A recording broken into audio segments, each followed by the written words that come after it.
ഉത്തർപ്രദേശിലെ പ്രയാഗ്രാജിൽ നടക്കുന്ന മഹാകുംഭമേളയ്ക്കിടയിൽ മാലിന്യത്തിൻ്റെയും വിസർജനത്തിൻ്റെയും ദൃശ്യങ്ങൾ പകർത്തി സോഷ്യൽ മീഡിയ ഇൻഫ്ലുവൻസർ നിധി ചൗധരി.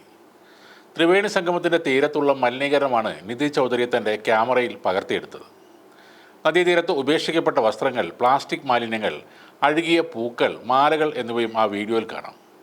പുണ്യസ്നാനത്തിന് ശേഷമാണ് നിധി ചൗധരി ആ മേഖലയിലെ മലിനീകരണത്തിൻ്റെ ദൃശ്യങ്ങൾ തൻ്റെ എക്സ് അക്കൗണ്ടിൽ കൂടി പങ്കുവച്ചത്. വൈകാരികമായി പ്രതികരിച്ചാണ് നിധി വീഡിയോ പകർത്തിയത്. തുടർന്ന് നിധി ചൗധരിക്കെതിരെ രൂക്ഷമായ വിമർശനവും ഉയർന്നു വന്നു.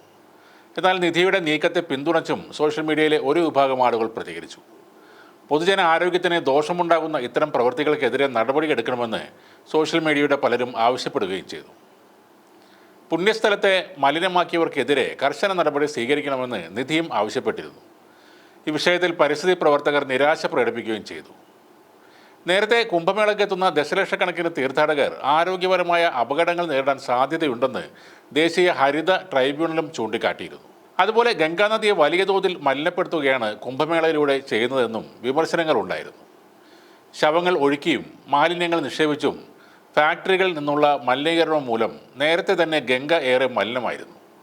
എന്നാൽ നരേന്ദ്രമോദി സർക്കാർ അധികാരത്തിലേറിയപ്പോൾ നടപ്പിലാക്കിയ ഗംഗ ആക്ഷൻ പ്ലാൻ മൂലം കുറേ അധികം ശുദ്ധീകരിക്കാനായി എന്നതും സത്യം തന്നെയാണ്. ഇന്നും കോളിഫോം ബാക്ടീരിയകളുടെ എണ്ണം ഗംഗാജലത്തിൽ കൂടുതലാണ്.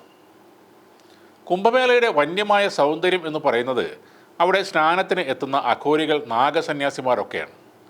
വിദേശികൾ ഉൾപ്പെടെയുള്ളവർ എത്തുന്നതും കുംഭമേളക്കാലത്ത് മാത്രം പുറത്തിറങ്ങുന്നു എന്ന് പറയുന്ന ഈ സന്യാസിമാരെ കാണാനാണ്.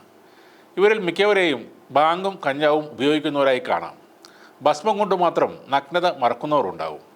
തലയോട്ടി കഴുത്തിലണിഞ്ഞ ആളുകളും ഈ കൂട്ടത്തിലുണ്ടാകും.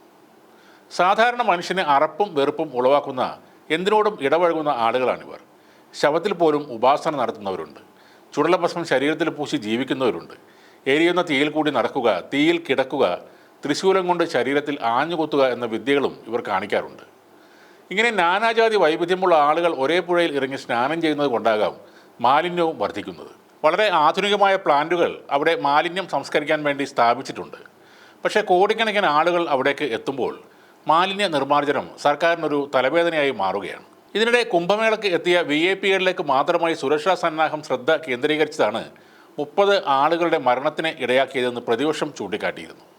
എന്തായാലും ഇപ്പോൾ കുംഭമേളയിലെ VIP പാസുകൾ ഉത്തർപ്രദേശ് സർക്കാർ നിർത്തിവച്ചിരിക്കുകയാണ്.